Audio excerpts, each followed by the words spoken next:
ஊரில் ஒரு கிணறு இருந்ததா. அந்த கிணத்துக்குள்ள ஒரு சின்னதாக ஒரு குட்டி தவளை இருந்துச்சான். அந்த குட்டி தவளை தினமும் அந்த கிணத்துக்குள்ளேயே கிடைக்கிற மீன், சின்ன சின்ன பாக்டீரியாஸ், அந்த இதெல்லாத்தையும் சாப்பிட்டுட்டு, புழுக்கள் எல்லாத்தையும் சாப்பிட்டுட்டு பெருசாக வளர்ந்துட்டே இருந்துச்சான். ஒரு நாள் அது பெரிய கொழுத்த தவளையாக அந்த கிணத்துக்குள்ளேயே வளர்ந்துருச்சான்.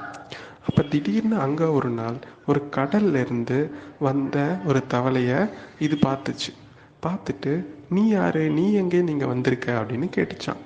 நானா, நான் பக்கத்தில் இருக்க கடல்லேருந்து வரேன் அப்படின்னு சொல்லிச்சான். கடலா? அது என்ன, அது எப்படி இருக்கும், அது எவ்வளோ பெருசு அப்படின்னு கேட்டுச்சான். ஓ கடலா, அது ரொம்ப பெருசு, ரொம்ப ஆழம், ரொம்ப நீளமாக இருக்கும் அப்படின்னு சொல்லிச்சான். ஓ அப்படியா, இரு இப்படின்னு சொல்லிட்டு அங்கேருந்து ஒரு தாவு தாவி வேற ஒரு இடத்துல குதிச்சுட்டு, ஓ இவ்வளோ பெருசு இருக்குமா உன் கடல் அப்படின்னு கேட்டுச்சான். அட என்னப்பா, இந்த கடலை போய் ஒரு சின்ன இந்த கிணத்தோட கம்பேர் பண்ணுற, கடலை இந்த கிணத்தை விட ரொம்ப பெருசு. இந்த கிணத்துக்குள்ளேயே குதிச்சுட்டு நீ அது அவ்வளோ பெருசான்னு கேட்டால் அதுக்கு நான் எப்படி பதில் சொல்கிறது அப்படின்னு கேட்டுச்சான்.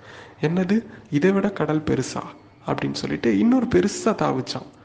அட என்னடா முட்டாள்தனமாக நீ கேட்குற, நான் சொல்லிக்கிட்டுறேங்க, கடல் ரொம்ப பெருசு, ரொம்ப நீளம், அதெல்லாம் நம்ம கணக்கே இட முடியாது, அது கணக்கிட முடியாத அளவுக்கு பெரியது அப்படின்னு சொல்லிச்சான். அப்படியா, அப்படி அந்த கடல் எப்படி இருக்கும் நம்ம என் கிணத்தை விட பெருசாலாம் இருக்கிறதுக்கு வாய்ப்பு இல்லையே, என் கிணறே ரொம்ப பெருசாச்சு அப்படின்னு சொல்லிச்சான். நீ வா, ஒரு நாள் வேணா நான் வந்து உன் கடலை கூட்டிட்டு போய் காட்டுறேன், கடல் எவ்வளோ பெருசு நீயே பார்த்து தெரிஞ்சுக்கோ அப்படின்னு சொல்லிச்சான்.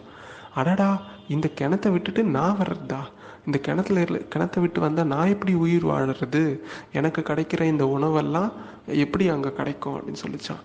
அட என்னப்பா நீனு முட்டாள்தனமாக பேசுகிறியே, கடலில் இதை விட பெரிய உணவுலாம் உனக்கு கிடைக்கும், அங்கே பெரிய பெரிய மீன், பெரிய பெரிய விஷயங்கள்லாம் உனக்கு இருக்குது, அதெல்லாம் கம்பேர் பண்ணும்போது இதெல்லாம் ரொம்ப சின்னது, நீ அதை வந்து பார்க்கணும், அப்போ தான் உனக்கு தெரியும்.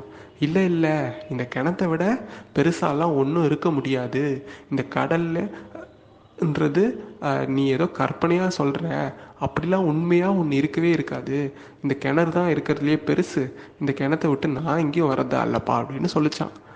அட போப்பா, உனக்கு இந்த புரிய வைக்க முடியாது, நீ கடைசி வரையும் கிணத்து தவளையாகவே இரு, நான் போயிட்டு வரேன்னு சொல்லிட்டு அந்த கடல்லேருந்து வந்த தவளை கடலை நோக்கி கிளம்பிருச்சான். இதான் நாமளும் நம்ம வாழ்க்கையில் பல நாள் கிணத்து தவளையாகவே வாழ்ந்துடுறோம். நம்ம ஒரு நாளாச்சு நம்ம கிணத்தை விட்டுட்டு நம்ம கடல்லாம் என்ன அப்படின்னு நம்ம போய் பார்த்தா மட்டும்தான் நம்மளுக்கு கடலோட அருமையும் பெருமையும் தெரியும். நன்றி, வணக்கம். மீண்டும் ஒரு கதையிலிருந்து நாளைக்கு உங்களை சந்திக்கிறேன்.